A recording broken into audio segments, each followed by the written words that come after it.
ongoing yung monitoring din namin dahil dyan. So nagkaroon ng konting issue dahil na-modify yung na-modify yung plano tungkol doon para mas matibay. So na kami, kinausap ko yung contractor na sana't maaari is ma-fast track ito nga bago itong rainy season. So lahat ng mga nasira dyan sa Gabo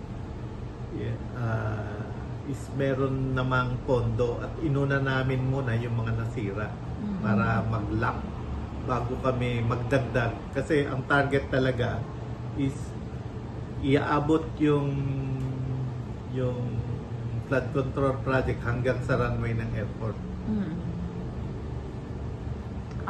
Okay, hanggang dito sa may Runway ng airport. Two birds, one shot.